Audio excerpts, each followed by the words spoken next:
Rated everyone. Hey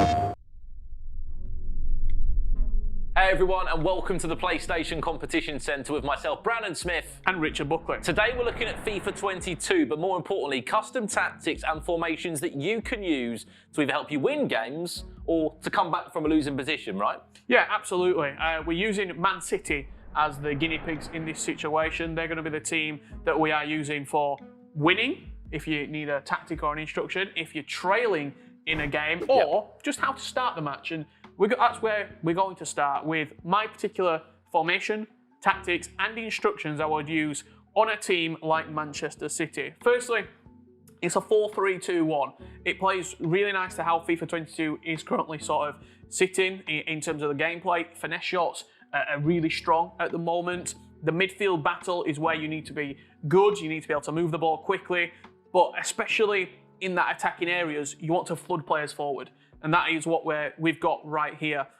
If we look at the tactics, it's very balanced. If I go into a game and I've started 0-0, I don't want to show my opponent my hand. I don't want to say to him, I'm playing really attacking or I'm playing really defensive. It's relatively neutral, and I sort of react to how they're playing.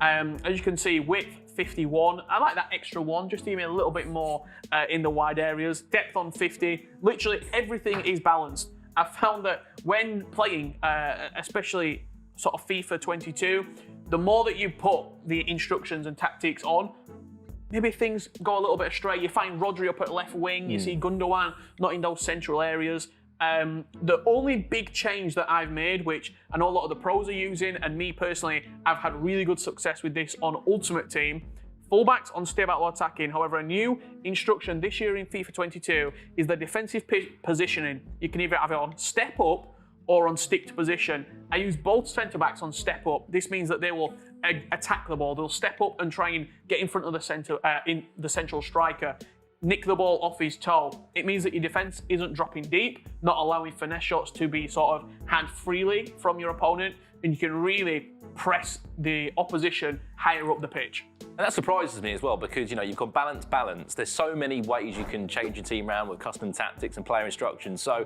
if you're in a winning position, surely you're changing things, right? We certainly are, and that's why we're going to a 4-2-3-1. Very defensive formation. This could be an attacking formation. This could be your normal formation. However, the thing that makes it defensive is the tactics. And look, it's not very pretty, but if I'm in a 1-0 position and I'm winning, I see the game out no matter what. Width 35, get it nice and narrow. Depth 30, I'm sitting deep. I've got 9 behind the ball. Call me Sam Allardyce, because that is how we're seeing this game out. Slow build-up, possession. Look at the corners and the free kicks. Nobody's going in the box. I'm playing short, I'm knocking it around, and I am seeing out this win no matter what. Okay, well, I've got one for you as well, Richard, and for everyone at home as well. If I'm losing a game, and I've done this before, 2 or 3 down, it often does happen, I've just got to go for the game. Into my sort of custom tactics that I go for, it's a case of constant press from the get-go. Everybody's forward with the bars sort of going through the roof completely. You can see this now, 85 depth. Everyone's going for the ball. Fast build-up. Basically, everyone's in the box, and the press is relentless. You cannot get out of it. And in terms of the little player instructions, for me, it's a case of, Mahrez, Jesus, they've got to stay forward, they've got to stay up on that top of the field. Cancelo and Grealish, stay wide and stay high. And for me, that's a formation that often works. And between us, Richard, we've been able to find 3 different ways to play FIFA 22 to help you guys at home, depending on what position you are in a game of FIFA 22 this year.